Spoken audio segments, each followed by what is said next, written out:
Yeah, what's up, family? Welcome to the Hypothetical Debate Show, the show where comedians argue over topics that mean nothing for points that mean nothing. I'm your host. Let's get into it. The guest on my right, debating out of the blue corner, this rotund vagabond is already a few white claws deep. The beast from the southeast, the Cuban superhuman. He ain't just a debater, he's the gator. My man, Jay Currais.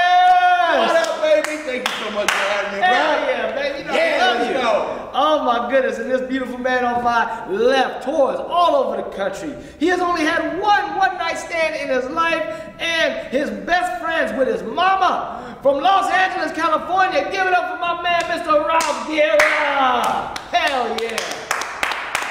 Oh my goodness, man. I'm so excited to have you guys. You guys are two of my favorite comedians. Do you have anything to say to JC before we get this thing started, Ralphie? I do.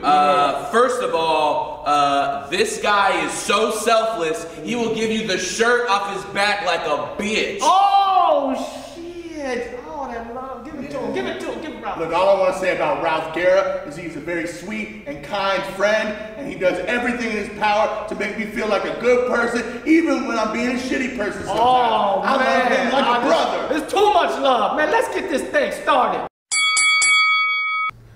All right, man, let's get into it, guys. I'm excited. All right, now this topic right here, this was a big one for me growing up, man. Which backyard toy, okay? Which backyard toy made you the king of the neighborhood? Was it the swing set, or the trampoline? Okay, I'm gonna start with you, JC. Yeah. What you got for Let's me? go. What you got for me?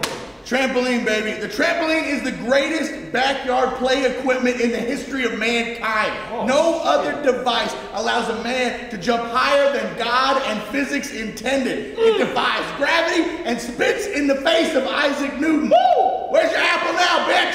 I'm flying through the fucking air. And on a trampoline, everyone is Jean-Claude Van Damme. Backflips, kip-ups. No one gives a shit. Aerial maneuvers a husky boy like myself could never dream of attempting on regular land. Right? I ain't doing that on the ground. But that springy mat of joy brings dreams to life. That's right. And That's if you need any more convincing, I have two words for you. Backyard wrestling. Oh! That's what I'm saying. Also, I have two more words for you. Suck it, because the X is the shit. Who cares if every day someone almost dies attempting a springboard Hurricane Rana in the backyard? It is worth it. In conclusion, I will say that in middle school, I knew a rich kid named Evan who sucked, and I was still friends with him because he had a fucking trampoline. Man, when you bring out the Evan story, Ralph, man, come on, man. I know you got something for the swing set. Represent for them swing set people, baby. Swing sets are sexy. Hey! Woo! Swing sets move through the air sexually. That's right. That's right. It's a very sexual movement. I never think about that. Okay? And you know who had swing sets in their backyard? Nobody. You know why? Because you had to go to the park like a regular kid and ride a swing with your friend. Right. Or your dad, or your mom, but someone had to push you. Yeah. Someone had to be behind you like you are in life. Someone had to say, hey, I got you. Push you away and say, hey, be a big boy now. Yeah. And then accept you when you fall back. That's right. That's real. That's key. You know who trampolines, man. They're the weirdest kids at trampolines. Only weird kids. It's a stepdad thing. It's a go jump on the trampoline. I don't want to talk to you anymore. You're overcompensating. What do you say to that, JC? You feel like kids with trampolines are overcompensating? I mean, I agree with that statement. It doesn't change how raw they were, right? Oh, Trampolines man. are still raw as fuck. Right. But yeah, for sure. It's a stepdad tool, and I mean, Ralph's making some great points. But it doesn't matter how unsexy a trampoline is. That's right. Bouncing up and down on that motherfucker, you feel like you're on the next level. Well, okay, so I will respond to that by they literally make swings for sexual intercourse. They don't make trampolines for sexual intercourse. You can't buy that shit on eBay. They make sex swings that you have to hook up to the beams of your roof. Yeah, that's true. I have not done it, but I assure you, people have fucked on trampolines. I guarantee that. I guarantee it. Oh man, somebody got hurt too. And here's You know who fucks on needs people that can't get enough inertia on their own. They need a man-made object to bring someone back into you. You know what, man? You guys, both of you bring up some amazing I'm gonna drop one last thing. Go give it to me. Combine a trampoline with a pool, and you have the greatest combination in the history of backyard. Now, see, that's where you did it right there. Now you really did it. You know what? I gotta go with JC on this one, right? Woo! I gotta go with JC just because, you know, I mean, the sex was, you know, but that didn't really make you the king of the neighborhood having a sexual item. I don't know. You could be the king of the neighborhood if you get, pussy. If you're a 13-year-old with a sex swing. The next topic, now this one right here, okay? Being that we're all, you know, very touring comedians up here, right? I really had to go to you guys because you guys know what you're talking about with this topic. Who is the undisputed king, all-time king of the late night airwaves, huh? Is it Conan? Or is it Jay Leno? Okay. Now, JC, I'm gonna go ahead and start with you. First off, I want to say that I have to lean for Conan. I performed on his goddamn TV show. That's right. So I got to do it. I got to bring it to my man. That's the right. This firehead ginger stands head and shoulders over his competitors because he is literally that much fucking taller than the rest of them. Yeah. Conan made goofy and cool, man. He made it cool. That's right. He made being a weirdo fucking fun. That's right. You could do weird, fun, freaky, geeky shit, and it made ladies swoon. That little fucking hip dance, come on. Hey, Conan taught us that, you know, when you're a fucking weirdo, you can be on top of shit. He wrote for The Simpsons, he wrote for SNL, he gave us Triumph, the insult comic dog, the masturbating bear, and he's got that clueless gamer shit, which is on point. He brought sketches to late night. His cutaways to stupid weird shit came out of left field. It changed the way people saw comedy. I remember when I was little and I watched his show, it made me go, I could be funny, I could be weird like that. Yeah. It changed it, right? He wants to be different, and he did it. He has the best hair in the game. Hey. Andy Richter is the best sidekick. Yeah. Every divorced mom in the world wants to fuck Conan. He's the king of gingers. Jay Leno is the all lives matter of comedy. Oh, snap. No, some love to Jay. Come on, show me. Come on, give Jay some love, right? You know why? You know how Jay Leno could take that? He could take those blows that JC's giving him? Because he's got the biggest, hardest chin in the game. Oh! You swing as hard as you want, he is not going down. He's been made fun of his entire career, and he stays there, unknocked out. He is just staring you in the eyes, giving you just the most, run-of-the-mill jokes you've ever heard in your life. And you know what? You know who loves Conan? Everyone's grandmother in here. And I mean, shit, say it again. I have to do it again. You know who loves Jay Leno? Everyone's grandmother in here, okay? That's right. Listen, there's no one that keeps your lonely grandmother up at night like Jay Leno does, okay? Damn. There's no one, okay, Grandpa's dead, all right? He died from something bad, and she's alone in her house eating tuna fish sandwiches and watching Jay Leno, okay? Okay, listen, our grandmothers are lonely and they need someone like Jay. Also, he has more cars than Conan has people watch his show. That's right. Okay? Damn. He also... Damn. What the fuck was I gonna say? Oh my God, I have to say this. I love it. Conan daily drives a Ford Taurus. Yeah, He daily drives a Ford Taurus. That's whack. You know who used to daily drive a Ford Taurus? Me. That's right. I could just be Conan. I'm in a better place in my life than Conan O'Brien is. Dan, you know what? That almost felt like shades at some parts, man. I got it. Jay was the best stand-up. He was the best monologist. What you got to say? This is what I'll say about Jay and his stand-up career. Uh-oh. Fuck you. Whoa. You piece of shit. You're not fucking funny. You never were fucking funny. Those are the facts. Conan wrote on SNL. He wrote on Simpsons. They were killing it. When Conan was one of the staff writers at SNL, it was all murder. He was writing on The Simpsons, it was all murder. Also, when he actually comes out and delivers a monologue, there's personality, there's fun, there's good shit in it. All fucking Jay Leno does is stare with that big ass chin and point to fucking Kevin Eubanks, who just holds the guitar and looks confused. Oh. He's literally in that house like, why am I here with this white man? I hate him. Y'all killing me. Okay, listen. All right, listen. I love Jay. JC brought up Andy Richter before as being the best sidekick ever. I personally met Andy Richter at a bowling alley in Burbank, and I saw him hitting his child. That's right. Oh, okay. Now, striking his child. Tell the truth. And I was like, Andy, what are you doing? He's like, I don't give a shit. I hate children. This is It's a bad time. And also to JC's point earlier, Jay Leno just has better comedians. That's right. That's right. Oh man, that was a low blow. That was low. You know what, man? Both of you guys, I feel like I honestly feel like Ralph likes Conan more in a way. I think I forced his topic on him. So I'm gonna have to go with Conan, man. Even though Jay, man, you had the best man on the street interviews of the game. Okay, whatever.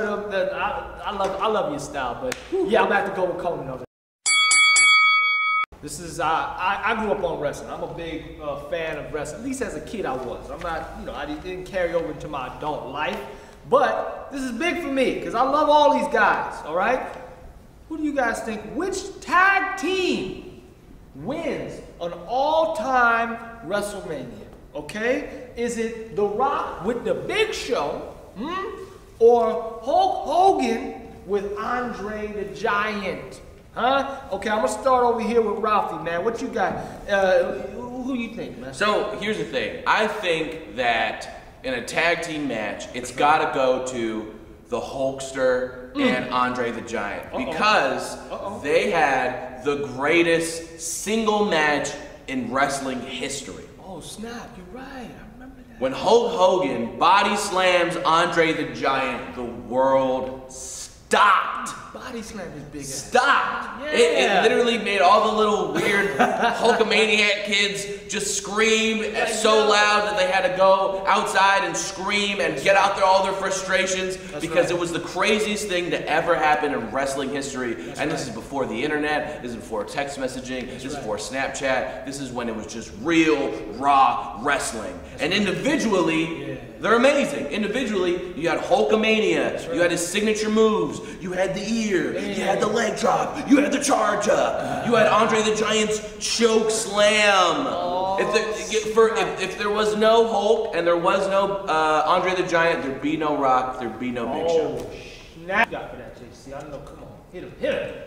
The Rock is the most electrifying man in sports entertainment history. No question. And you can smell what he's cooking. And it's a can of whoop ass for the Hulkster and Andre the Giant. End it. He is the people's champion, the Brahma Bull, the great one. Rock isn't about eating your vitamins and waving the American flag. He's about laying the smackdown. And you know what? Going by athleticism, let's jump out of the character just for a goddamn second. And moveset alone, you gotta go with The Rock and you gotta go with The Big Show. Here's the thing. The Big Show, smaller than Andre. He is. He's a little bit smaller. But in his heyday, baby, he was athletic as fuck. He could do a goddamn moonsault. Andre the Giant moves like his feet are made of concrete. All right? He barely walked around the ring. And Hulk Hogan looks like his back hurts in every match he ever wrestled. The Rock is electrifying, man. He is the best. The dude can move. Here are some of these moves. Hey, the people's elbow. That's right. The rock bottom. In his prime, he is the man. He is undeniable. Wrestling, in reality, is a popularity contest, and the most popular man on the planet is Dwayne "The Rock" Johnson. Can you smell how hard I just laid it down? Damn, he did go hard on you, Ralphie. I mean, The Rock is a pure athlete. The Rock is a pure athlete, okay? He looks like Barack Obama was pumped up with way too many steroids, okay? Listen, Andre the Giant is the greatest wrestler of all time because he did it after drinking 100 beers a night and 3 gallons of wine and 2 liters of vodka because he is the greatest athlete of all time. And also, the Hulkster. Yeah. I am a real American. Also, Also, let's just talk about film and TV. I know he's gonna hit me with some real bad C movies about The Rock, but guess what? Who the best TV actor was the Hulkster in Thunder in Paradise, where the Hulkster is on a speedboat fighting bad guys. Thunder in Paradise. Something, something, something, something, rolling the dice. Hey. Also, the only person to beat the shit out of Rocky Balboa in all the movies was Hulk Hogan. Damn. Apollo only barely beat him, but Hulk Hogan in Rocky 3 beat the shit out of our beloved Rocky. Man, you did your research. You went all to the 80s and you're only 20 years old. Ralph, and honestly though, what do you think of the Rock's movie career? The Rock doesn't care what you think about his movie career, because this ain't about movies, baby. It's about dominating. And in their prime, it is undeniable that The Rock and the Big Show would layeth the smackdown on the Hulkster and Andre the Giant. And the box office agrees. And the box office does agree, baby. Most famous man in the world. Oh, man, you guys both laid the smackdown. You guys both did your thing. But I gotta go with my heart on this one, because when The Rock flexed and broke out of that cast in Fast and the Furious, I said that's a bad man right there. So I gotta go with The Rock. I'm a big Disney movie buff. I love me some Disney movies. Okay, who do you guys feel like had the greatest all-time soundtrack of the Disney movies? Okay, now was it Lion King, or was it Aladdin? Okay, now before I get you guys started, I personally feel like a Jungle Book, but nobody agrees with me. None of my writers, my two guests, they wouldn't argue it. I think the Jungle Book is the shit, but Jungle Book is dope. But Jungle Book is dope. It's dope. It's great songs. It's just, for me, I can see the argument. I can see the argument for Lion King and Aladdin. So if anybody agrees with me, put it in the comments or something. But who you got, JC, out of Aladdin? I got Aladdin. You know, the Aladdin soundtrack is just full of bangers. Those are the facts. They're bangers. Prince Ali, One Jump Ahead, Friend Like Me. Hey. Arabian Nights might be the best intro to any Disney movie of all time.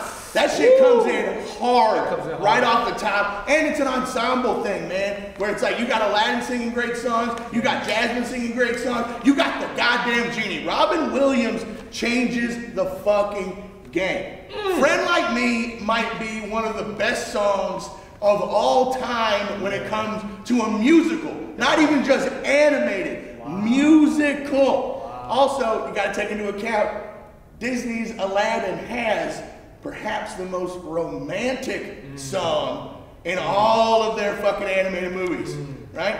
A Whole New World. Oh, beautiful. I don't know the lyrics, but anyway, it is the #1 most forced karaoke couple song on the planet. There are fucking 100 men who are watching this right now, but yeah, I had to go up and sing that with my girlfriend. Straight up, man. You know what? I hit him back, Ralph. I know. Come on, represent for the Lion King. For the Lion King. I will say 2 names.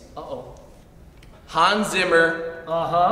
And Elton John. Oh no, you didn't. Oh no, you didn't. I yield my time. No! Man, Elton John ain't no joke. Elton John ain't no joke, man. That's right. They got star power, man. I yield my time. Yeah. Oh man, you don't need to say nothing else. Are you talking about sexy music? Sexy music? Yeah. Can you feel the love tonight? Can you feel the love tonight? Damn, it ain't helping my I was singing that song. I know the lyrics. Man, and you got Hakuna Matata. Oh, shit. Do you know, dude, there's therapists in Los Angeles that say go listen to Hakuna Matata so you can not kill yourself tonight. That's literally how powerful that song is. You know how many Instagram models have Hakuna Matata tattooed on their ass? Wow, how many? 4 Oh, okay. that I follow. Enough. That I follow. Enough is what he's saying. Oh my goodness, man. You know what? Can you hit back on Elton John? Man, Elton John goes hard. When I say Tim Rice, it doesn't really stop. He wrote some dope shit for Timothy Rice. But he never wore like a Dodgers fucking baseball uniform with giant glasses and, broke pianos in front of people. I mean, Elton John's a fucking beast, No man. disrespect to Tim. No disrespect to Tim. Hey, hey, Tim Rice, if you're out there. Tim, man, you doing it? And also Peter Rice's son. I know that you're probably getting picked on a lot, that your dad's Tim Rice, but everything's gonna get better, and listen to Kuna Matata once in a while, and feel a little better. I will say this: Aladdin is a fantastic movie, top to bottom. Yeah. Does it take it out soundtrack wise? I think it at least holds up. It holds up. Okay, you know what? That doesn't have a lot of confidence behind it. Right. Yeah, man. I gotta go with Lion King on this one. I got Ralph to get his thing, man. No offense to Tim Rice, but when you got Elton John on the soundtrack, you lost it. No offense to Tim Rice is the funniest sentence in the history of sentences. Here, this is big, man, because we got gamers in the house. We got some serious gamers in the house. Me, I play a little bit, but I'm not as big as these two dudes right here with the story game, with the storylines of the game, because what makes a great video game is a great storyline. So what I want to know is what video game has the all-time best storyline, okay? Is it Red Dead Redemption?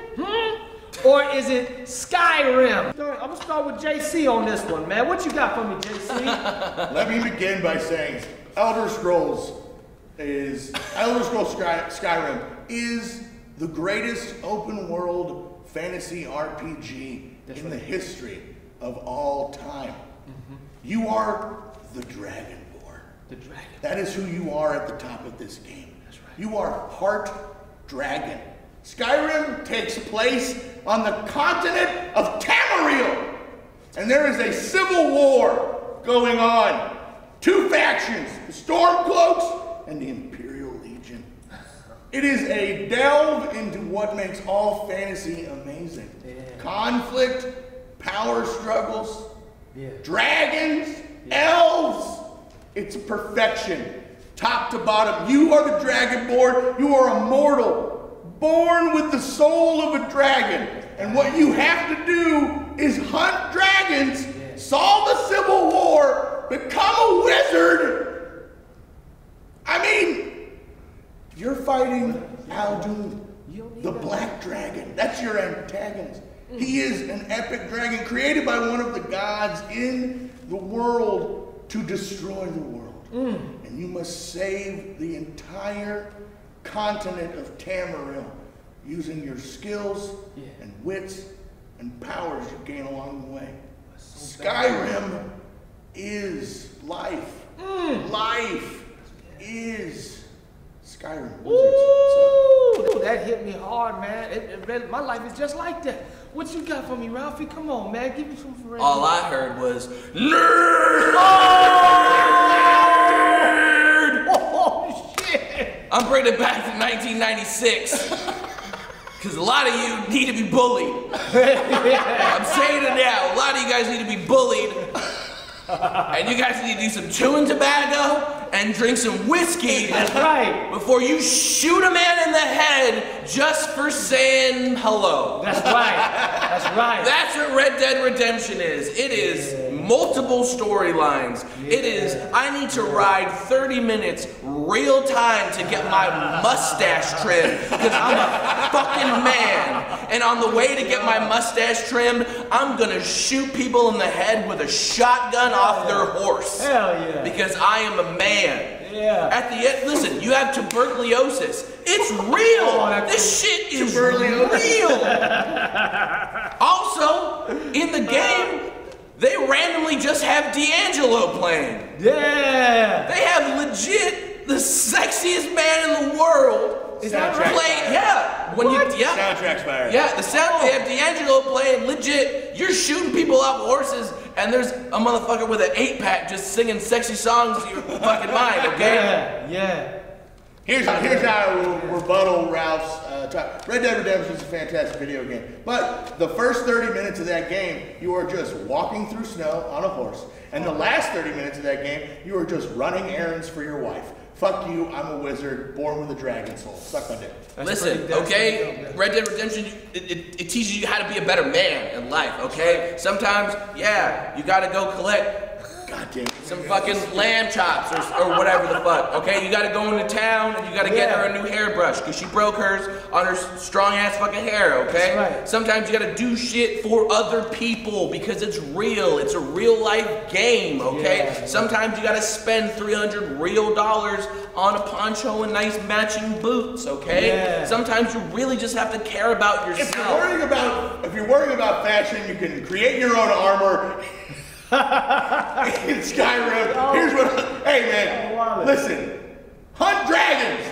That's pretty badass, man. But I gotta, you know what? Both of you guys killed it, man. I'm sure I'm gonna get flack from a lot of the gamers out there, but I was with Ralphie when he called y'all nerds, man. I can't say all them words. I can't say all them dragonborn words, man. Bringing it back. Red Dead Redemption. Bringing it back. Oh, that's badass. We're bringing it back to 1999.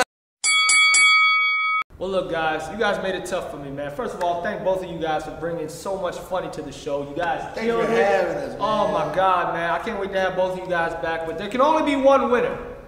And today's winner of the Hypothetical Debate Show, I gotta go with my man, JC Currais. Hey! JC did his thing, he researched. JC, what do you got to say to the people? I gotta say that this win is sponsored by White Claw. They take care of me.